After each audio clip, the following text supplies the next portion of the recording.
everyone, Joshua Hanlon here, and today I'm in Cleveland, Ohio at the iconic Rock and Roll Hall of Fame. This incredible museum houses a century's worth of music artifacts from the entire history of rock and roll music.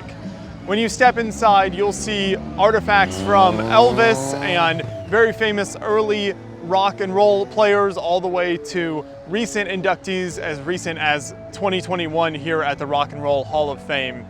There is tons of stuff on display, more song lyrics and outfits that were worn by artists than you can possibly imagine here at the museum, but the collection is really incredible. It's also set up really nicely so that there are all of those artifacts in display cases mixed in with really nice kind of music videos and video screens so that you can hear the iconic songs and music that all of these artists played while you're looking at their physical records and the outfits they wore and sheets of music and lyrics that they wrote, which is something that always amazes me, is when you have the handwritten lyrics from a lot of these artists that still exist today. So all of that is mixed together really nicely. They have you start on the first floor, which is kind of a history of rock and roll. And again, you see the early record companies and a lot of those early influences.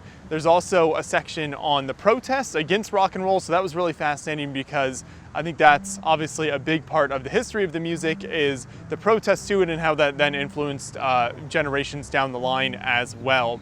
They also kind of break it down into cities too, so you can see Memphis, you can see New York, LA, London, lots of these different cities and the specific bands and artists that came out of there and how that continued to influence the rise of rock and roll over the decades here.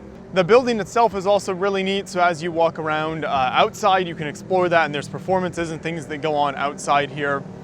There's several theaters inside, so one of them is on, I believe, the 4th floor, and it is kind of a very great representation of the whole Rock and Roll Hall of Fame induction with clips from the different induction ceremonies over the years.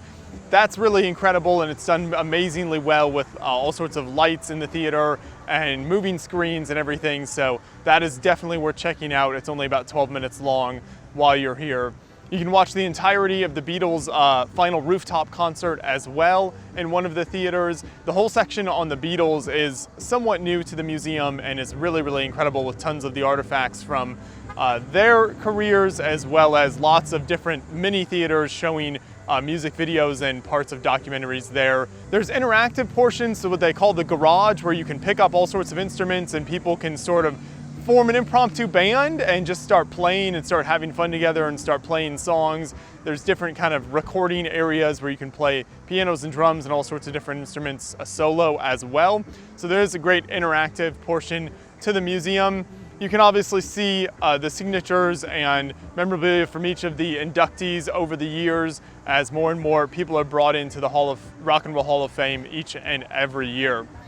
If you're interested in visiting, it is $35 per person, so it's definitely a little pricey for a museum, but it's certainly a really unique museum experience. And if you are interested at all in rock and roll, or really in any music at all, this is definitely a must-hit museum here in Cleveland.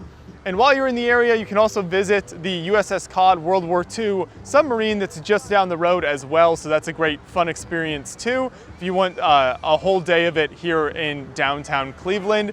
So definitely make sure to come check this out and relive iconic moments from rock and roll history. Thanks for watching.